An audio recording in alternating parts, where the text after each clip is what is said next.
तो हम लोग PVR आइनॉक्स की एक छोटी सी फंडामेंटल एनालिसिस करेंगे स्टॉक की। चलिए शुरू करते हैं।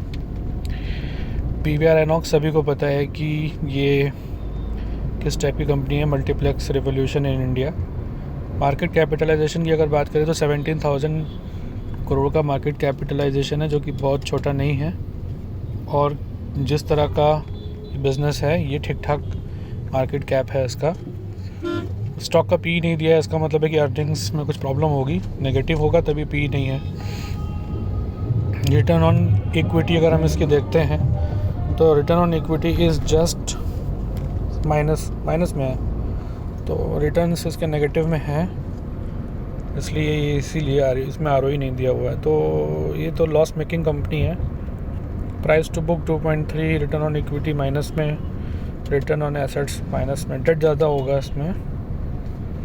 डेट टू इक्विटी रेशियो 1.1, मतलब जितनी इक्विटी इन्होंने लगाई है उससे ज़्यादा डेट ले रखा है, जबकि थोड़ा सा कंजर्वेटिव इन्वेस्टर जो होता है वो डेट टू इक्विटी रेशियो को 0.5 या उससे कम ही प्रेफर करता है। तो मेरे हिसाब से यहाँ पे ही इसकी एनालिसिस मेरे हिसाब से ख़त्म हो चुकी है, बट फिर भी थोड़ा सा आगे देख लेते हैं।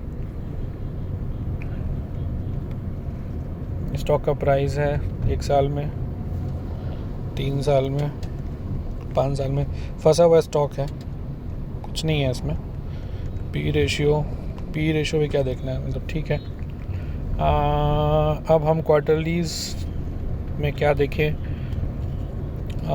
एनुअल में देख लेते हैं। प्रॉफिट एंड लॉस स्टेटमेंट देख लेते हैं। सेल्स इसकी पिछले 4-5 सालों में लगातार बढ़ी है, अच्छी बात है। एक्सपेंसेस उससे उतने नहीं बढ़े हैं। ऑपरेटिंग प्रॉफिट है, जैसे 1600 करोड़ का ऑपरेटिंग प्रॉफिट है। ऑपरेटिंग प्रॉफिट मार्जिन 30% बढ़ रहा है, ये एक हेल्दी चीज़ है। एक ही चीज़ ये पॉजिटिव मिली कि सेल्स बढ़ रही हैं और ऑपरेटिंग प्रॉफिट मार्जिन बढ़ रहा है, 8%, 28%, 30%। और उसके बाद इंटरेस्ट पावर है। इंटरेस्ट 700 करोड़ रुपीज़ का इंटरेस्ट देते हैं जिन्होंने बोरोइंग्स ले रखी हैं। डेट टू इक्विटी हमने देखा था 1.1 है, इसलिए ये इंटरेस्ट बहुत ज़्यादा पे कर रहे हैं। डेप्रिसिएशन 1000 करोड़ होने का मतलब है कि डेप्रिसिएशन बहुत सारा केपेक्स कर रखा है, उसको भी डेप्रिसिएशन में बुक कर रहे हैं। इसका मतलब है बहुत ही हैवी केपेक्स ओरिएंटेड है। और हमें पता भी है वैसे भी कि इसकी जो पहले बहुत सारे खर्चा हमें करने पड़ेंगे, उसके बाद जाके फिर अर्निंग्स आएंगी। तो पोस्ट कोविड टाइम्स में इसका बढ़ रहा है सेल्स, ये बात सही है, बट ये इंटरेस्ट और डेप्रिसिएशन दोनों मिलाकर 1700 करोड़ रुपए ये बहुत ही हैवी है।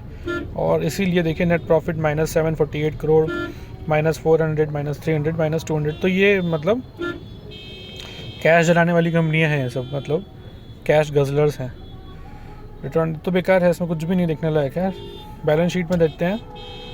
पहले इक्विटी डाइल्यूट की है 61 से 98 करोड़, ये ख़राब बात। रिजर्व्स 7000 करोड़ के ठीक हैं, बोरोइंग्स उससे ज़्यादा हैं, ख़राब बात है ना। और कुछ भी इसमें ऐसा अट्रैक्टिव नहीं है जिससे कोई भी बंदा इसमें पैसे डाले।